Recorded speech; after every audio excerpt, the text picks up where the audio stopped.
Gejala gagal jantung yang harus diwaspadai. Gagal jantung biasanya terjadi akibat adanya penyempitan arteri di jantung atau penyakit jantung koroner, maupun tekanan darah tinggi yang secara bertahap membuat jantung lemah dan kaku, sehingga tidak mampu memompa darah dengan benar. Saat ini terjadi muncullah gejala pada tubuh sebagai reaksi dari kegagalan jantung memompa darah ke seluruh tubuh. Gagal jantung terdiri dari beberapa jenis, salah satunya gagal jantung kongestif. Namun secara umum gejalanya tidak terlalu berbeda. Berikut adalah gejala gagal jantung yang harus diwaspadai. Yang pertama, sesak napas. Sesak napas menjadi gejala gagal jantung yang bisa terjadi secara tiba-tiba.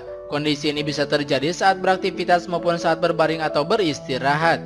Pada kondisi gagal jantung, otot jantung yang tidak bisa memompa dan menyuplai darah dengan baik menyebabkan penumpukan cairan di paru-paru yang menimbulkan sesak napas.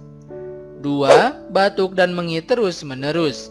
Cairan yang menumpuk di paru-paru akibat jantung tidak bisa memompa dengan benar juga bisa menyebabkan batuk terus-menerus dan mengi. Tak jarang batuk yang terjadi juga disertai dengan lendir berwarna putih atau merah muda. 3. Kelelahan. Salah satu gejala gagal jantung yang mungkin sering luput dari perhatian adalah timbulnya rasa lelah dan letih. Anda patut waspada jika merasa lelah sepanjang waktu hingga mengganggu aktivitas Anda. Saat otot jantung tidak dapat menyuplai darah dengan baik ke jaringan tubuh akan mengalirkan darah dari organ lain yang kurang vital seperti otot untuk mengirimkannya ke jantung dan otak. Itulah sebabnya Anda akan merasa sangat lelah dan letih. 4. Pembengkakan di kaki. Anda juga patut waspada jika terjadi pembengkakan atau edema di kaki atau kenaikan berat badan tiba-tiba. Pasalnya ini merupakan salah satu ciri-ciri gagal jantung karena terjadinya penumpukan cairan di jaringan tubuh. Kondisi ini terjadi akibat jantung tidak dapat memompa darah dengan baik sehingga aliran darah pun melambat. Darah yang seharusnya mengalir ke seluruh tubuh malah kembali ke jantung. Ini menyebabkan cairan menumpuk di jaringan tubuh. Kondisi ini pun menyebabkan ginjal tidak mampu membuang natrium dan air dengan baik sehingga terjadi retensi cairan. 5. Pembengkakan dan nyeri di perut. Tak hanya di kaki, retensi cairan juga bisa terjadi di area tubuh lainnya seperti perut. Kondisi ini menyebabkan pembengkakan di area perut yang disertai dengan nyeri perut.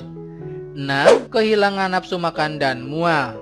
Perut yang bengkak akibat penumpukan cairan juga bisa menimbulkan rasa nyeri dan perasaan penuh di lambung. Saat inilah mungkin Anda akan merasa kurang nafsu makan bahkan mual. Kondisi ini terjadi akibat sistem pencernaan menerima lebih sedikit suplai darah sehingga masalah pencernaan pun muncul.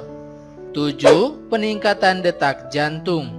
Saat otot jantung kehilangan kemampuan untuk memompa darah dengan benar, jantung akan bereaksi dengan cara berdetak lebih cepat. Inilah yang menyebabkan jantung terasa berdebar-debar. 8. Kebingungan dan gangguan berpikir. Gejala gagal jantung yang mungkin tidak Anda sadari adalah timbulnya kebingungan dan gangguan berpikir. Pasalnya perubahan kadar zat tertentu dalam darah seperti natrium dan kurangnya suplai darah ke otak turut menyebabkan kebingungan terjadi pada penderita gagal jantung. Kondisi ini juga bisa menyebabkan pusing hingga terasa akan pingsan.